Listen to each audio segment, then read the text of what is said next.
اعوذ باللہ من الشیطان اللعین الرجیم بسم اللہ الرحمن الرحیم الحمدللہ رب العالمین والصلاة والسلام علی سید المرسلین وآلہ الطیبین الطاہرین ولعنۃ اللہ علی اعدائہم اجمعین من الآن الی قیام یوم الدین اما بعد۔ ناظرین السلام علیکم، میں خاک پائے غلامان عطرت اطہار سید سمر حیدر زیدی عباس موسوی چینل کی جانب سے آپ کی خدمت میں ایک نہایت اہم موضوع پر گفتگو کرنے کے لیے حاضر ہوا ہوں۔ ابھی حال میں ایک ویڈیو بہت وائرل ہو رہا ہے جس میں ایک صاحب نے تراویح کو سرکار ابا عبداللہ کی مجلس اور عزاداری سے متمسک کر کے گفتگو کی ہے کہ تراویح جس طریقے سے ان کی نظر میں تراویح ہے ویسے ہی معاذ اللہ ان کی نظر میں مجالس اور عزاداری ہے۔ تو میں ان کی خدمت میں پہلی بات تو یہ عرض کر دینا چاہتا ہوں کہ تراویح اہل سنت علماء کے نزدیک بھی بدعت ہے۔ اب وہ چاہے بدعت حسنہ ہو مگر ہے بدعت، اور عزاداری عبادت ہے۔ بدعت کا عبادت سے کوئی ربط یا تعلق نہیں ہوتا، ان کو یہ بات سمجھ لینی چاہیے۔ عزاداری عبادت ہے اور عین عبادت ہے، بلکہ میں یہ کہتا ہوں عزاداری روح عبادت ہے، عزاداری جان عبادت ہے، عزاداری شان عبادت ہے، عزاداری عبادتوں کا زیور ہے۔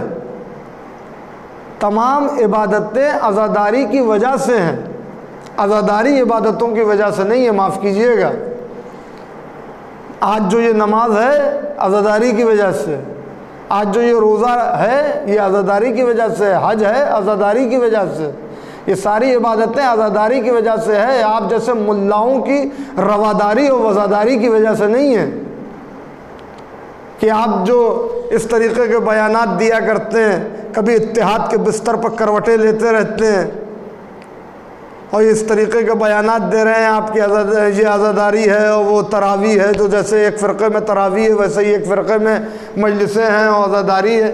ارے کیا بات کر رہے ہیں؟ عزاداری شہزادی کی دعا ہے، عزاداری شہزادی کی تمنا ہے۔ شہزادی نے رسول خدا سے پوچھا تھا کہ میرے لال پر روئے گا کون، تو یہ اشک عزا تمنائے سید عالمیان ہے، اور آپ اس کو ملا رہے ہیں۔ آپ کو یہ بھی نہیں پتا ہے کہ مماثلت کا قانون کیا ہوتا ہے؟ آپ سر پہ امامہ رکھے ہوئے ہیں، خدا ایسے چھتری بازوں سے قوم کو محفوظ رکھے، قوم کو اللہ ایسے لوگوں سے بچا کے رکھے جو عقیدوں کو برباد کرتے ہوئے نظر آتے ہیں۔ آپ کو یہ بھی نہیں پتا کہ مماثلت کا قانون کیا ہوتا ہے۔ آپ سے زیادہ تو محمد ابن بخاری جس نے صحیح بخاری لکھی تھی اس کو پتا تھا کہ مماثلت کرتے ہیں تو کیسے کرتے ہیں۔ اس نے بھی بی بی مریم کا تقابل شہزادی معصومہ عالمیان سے نہیں کیا صحیح بخاری میں، بلکہ ایک الگ باب شہزادی کے لیے قائم کیا جسے باب فضائل زہرا کہتے ہیں، اور آپ کو یہ بھی قانون نہیں پتا۔ آپ کے اس بیان نے یہ بات واضح کر دی کہ نہ آپ کو منطق معلوم ہے، نہ آپ کو فلسفہ معلوم ہے، نہ آپ کو احکام کا علم ہے، نہ آپ کو فرائض معلوم ہے، نہ آپ کو اصول معلوم ہے، اور نہ آپ کا عقیدہ صحیح ہے۔ میری تو مخلصانہ رائے ہے ان لوگوں سے جو آپ کے مدرسے میں پڑھ رہے ہیں، ان کا فیوچر مجھے بڑا ڈارک نظر آ رہا ہے، ان کا مستقبل مجھے بڑا سیاہ نظر آ رہا ہے۔ جا کر کے کہیں اور پڑھیں، اور خالی ہم ہی نہیں بول رہے ہیں آپ کے خلاف کہ آپ یہ کہتے کہ ذاکرین صرف آپ کے خلاف بول رہے ہیں، نہیں ہم ہی نہیں بول رہے ہیں، آپ کے ڈپارٹمنٹ کے لوگ آپ کے خلاف بول رہے ہیں۔ کتنے لوگوں نے آپ کے خلاف آواز اٹھائی جن کے سر پہ امامہ ہے۔ لباس اہل بیت کو زیب تن کر لینے سے کوئی عالم نہیں ہو جاتا ہے۔ آپ کی منافقت ظاہر ہو گئی، آپ کی منافقت ظاہر ہو گئی۔ تراویح کیا ہے؟ تراویح کی حقیقت کیا ہے؟ میں نے کبھی اپنے استاد سے سنا تھا مولانا ابراہیم صاحب سے کہ فقہ کی زبان میں ایک لفظ ہے تروح کے معنی ہے اطمینان کے، اسی تروع سے تراویح بنا ہے۔ تو یہاں اس کے معنی ہے اطمینان کے، تو یہ اپنے خود نام کی مخالفت ہو رہی ہے۔ جو تراویح نام ہے اسی کی مخالفت ہو رہی ہے۔ یہاں تو کہیں اطمینان نظر نہیں آتا، 20 رکعت نماز پڑھی جا رہی ہے، رکوع ہو رہا، سجدہ ہو رہا، کھڑے ہو رہے ہیں، اور قرآن کی مخالفت۔ قرآن مجید میں کہیں ذکر ہے تراویح کا؟ عزاداری کا تو ذکر ہے قرآن میں۔ حضرت آدم روئے، حضرت نوح روئے، روایتیں بھری پڑی ہیں، قرآن مجید میں لکھا ہوا ہے کہ وَإِذَا سَمِعُوا مَا أُنزِلَ إِلَى الرَّسُولِ تَرَىٰ أَعْيُنَهُمْ تَفِيضُ مِنَ الدَّمْعِ مِمَّا عَرَفُوا مِنَ الْحَقِّ، کہ جب ان کے سامنے رحمان کی آیتوں کی تلاوت ہوتی ہے تو یہ اسے حق کو پہچان کے رونے لگتے ہیں۔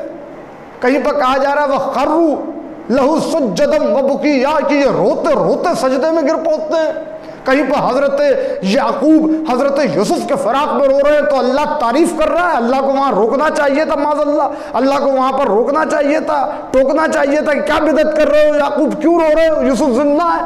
مگر نہیں، جانتے ہیں یعقوب کی یوسف زندہ، مگر پھر بھی فراق یوسف میں رو رہے ہیں، اور قرآن تعریف کر رہا ہے سورہ یوسف میں وَابْيَضَّتْ عَيْنَاهُ مِنَ الْحُزْنِ فَهُوَ كَظِيمٌ، کہ روتے روتے ان کی آنکھوں کی پتلیاں سفید ہو گئی، فَهُوَ كَظِيمٌ، اور وہ ضبط کرنے والے تھے، وہ صبر کرنے والے تھے۔ تو رونے والوں کی اس طرح تعریف ہو رہی ہے کہ جب فراق یوسف میں یعقوب روتے ہیں تو اللہ اتنی تعریف کر رہا ہے، تو کوئی اگر آقا حسین کے غم میں رو رہا ہوگا تو اللہ کی نظر میں وہ کتنا عظیم ہوگا، کتنا محترم ہوگا۔ عزاداری نہ واجب ہے نہ مستحب ہے، کان کھول کے سن لیجئے، عزاداری نہ واجب ہے نہ مستحب ہے نہ اوجب ہے۔ عزاداری ہر واجب و مستحب کو ثابت کرتی، عزاداری کی وجہ سے ہر واجب و مستحب زندہ ہے، عزاداری کی وجہ سے قرآن باقی ہے، عزاداری کی وجہ سے قرآن کی تلاوت باقی ہے، عزاداری کی وجہ سے دین اور شریعت باقی ہے۔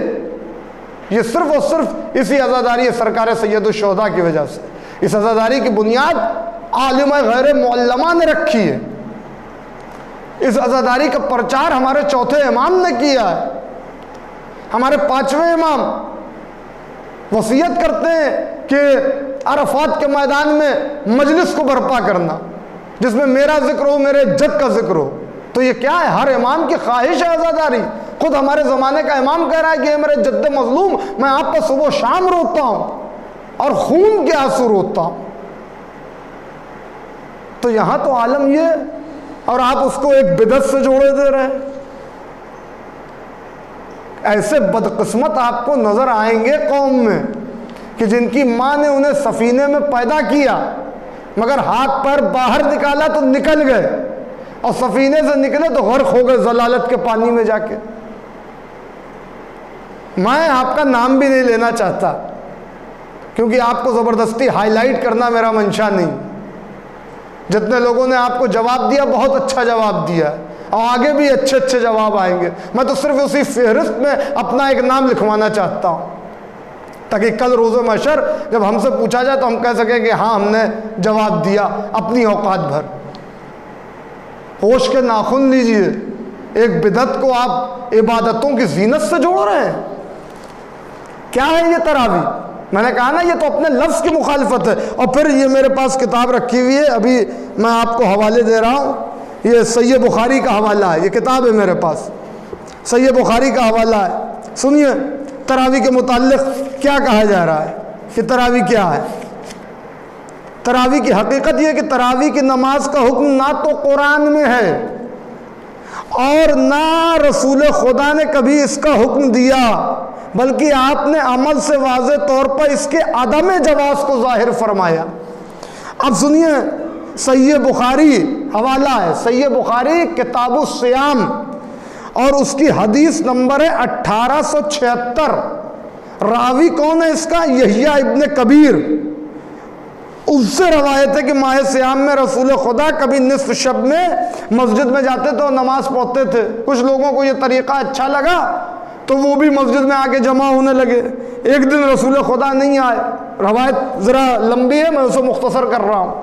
ایک دن رسول خدا نہیں آئے تو جب رسول خدا نہیں آئے تو وہ لوگ انتظار کرتے رہے. فجر کے وقت جب رسول اللہ آئے تو کہا یا رسول اللہ آج آپ نہیں آئے؟ کہا میں اسی لیے نہیں آیا کہ کہیں ایسا نہ ہو کہ تم اس طریقے کو دیکھ کر اسے لازم جان لو، فرض سمجھ لو یا میری سنت سمجھ لو، اس پر عمل کرنا شروع کر دو، عبادتوں میں مصروف رہو، مگر ایسا نہیں ہے کہ رات رات بھر تم مسجد میں گزار دو.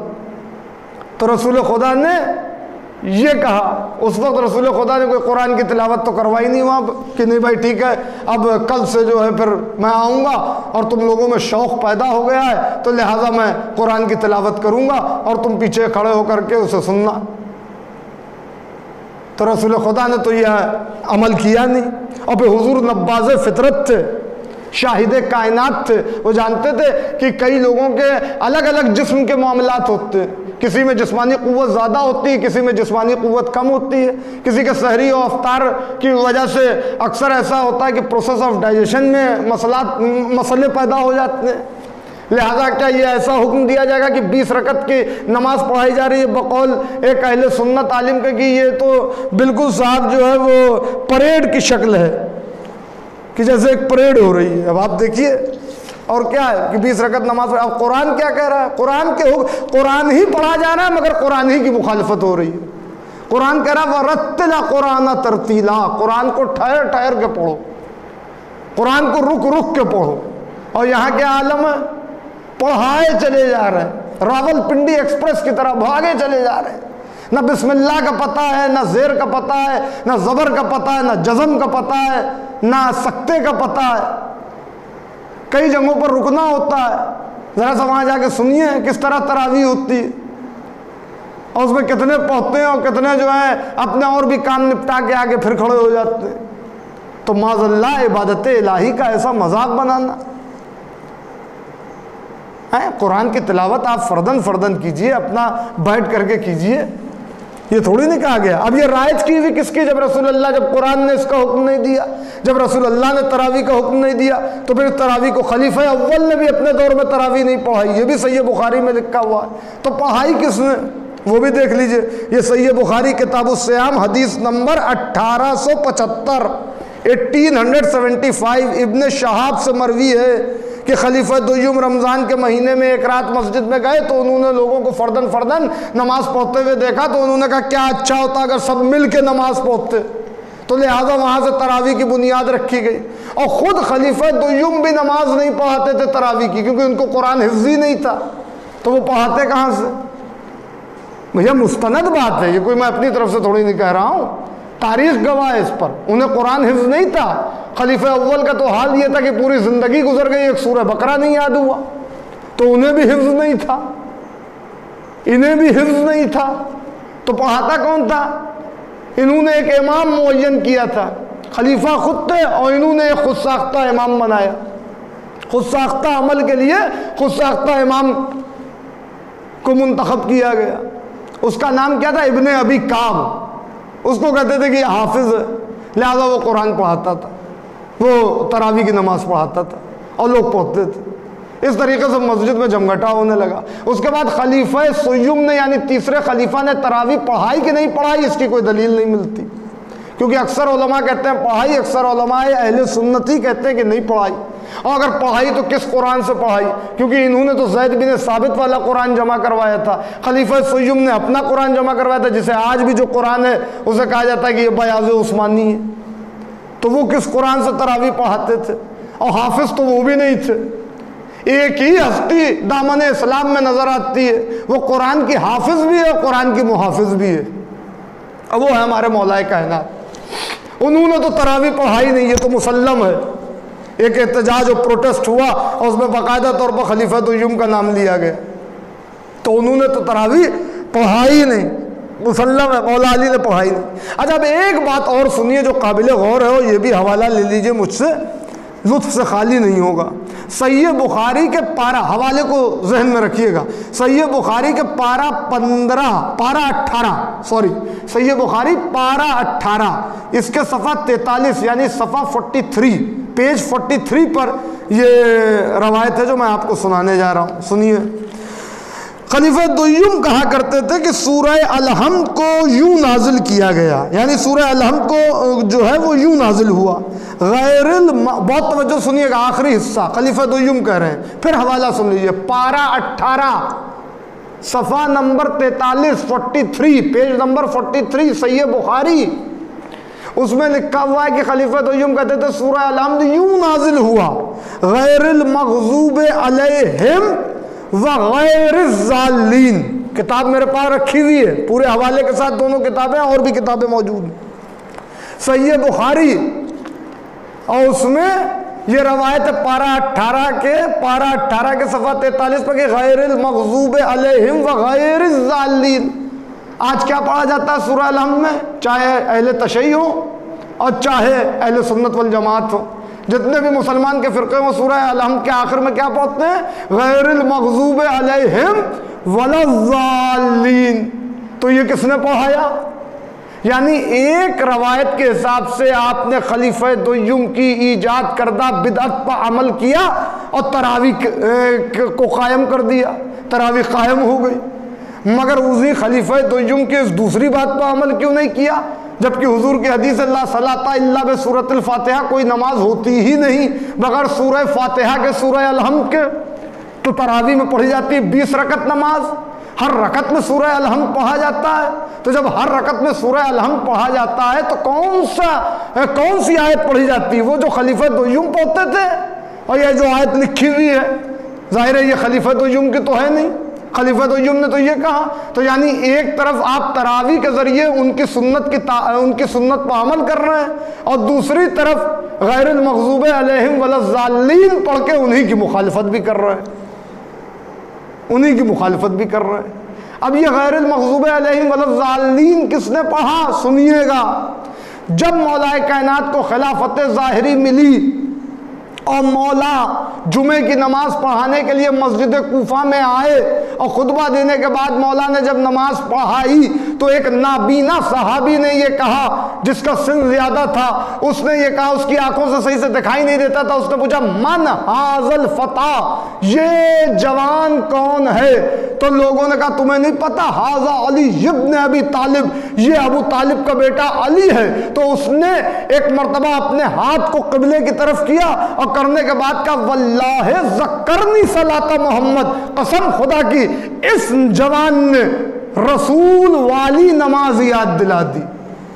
اس کا مطلب یہ ہے کہ اس سے پہلے رسول والی نماز نہیں پڑھی جا رہی تھی۔ پتہ چلا تراویح رسول اللہ کی سنت نہیں ہے، الصلاۃ خیر من النوم رسول اللہ کی سنت نہیں ہے، یہ سب بدعت ہے، بدعت۔